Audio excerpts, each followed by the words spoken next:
Hi, thanks for joining me on Wilderness with Amani. A question that often comes up in my comment section is, where's that spot? What spot are you fishing? If you're new to fishing, don't worry about the spot. What I do is I look for general conditions and then I make sure I have my techniques down.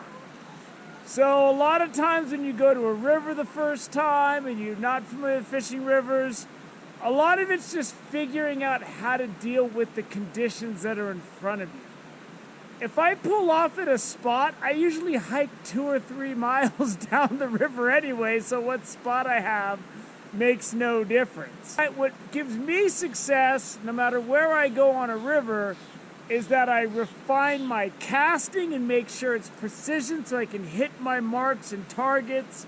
I work on different presentations, so if the water's not exactly what I'm looking for, I have something that can work in the conditions that I drove up to. What I do for rivers usually, I figure out what river I want to fish, and then I look at a map. I find where a bridge crosses it, or there's a park, or it's close to the road, and I go there, I get to the river, and I just start fishing. Like I just fished the McLeod River and the Upper Sac River a couple weeks back. I'd never been up there before. I just drove out, looked at a map, saw the roads, turned off that were close to the river and went there, and then, whatever happens, happens. When it comes to reservoirs, in the wintertime, I look for 10 feet of water or more. And a lot of times in the winter, fish will be in like 5 feet of water. So you don't even need that much. People always ask, where's a good spot in Lake Tahoe? Where there's public access and 10 feet of water.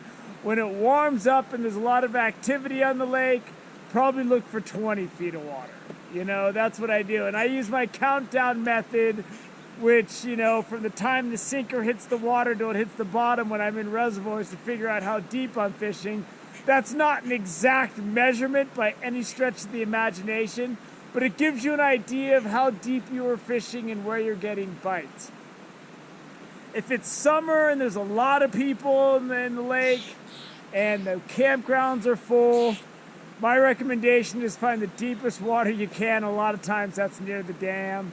And just try to get down to like 30, 40 feet of water and wait it out. That's the best you can do. I fish all kinds of water. On my river fishing playlist, I fish in campgrounds, I fish everywhere.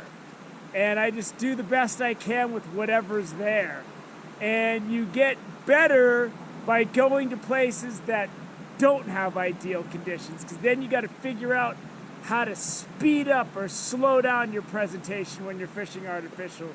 So that's what it is. You just gain your experience and then worry about it. I've never been someone that reads, I don't look online for, you got to go by the pine tree on the point past Dove's Cove. I've never, ever since I started fishing decades ago, I've never done that.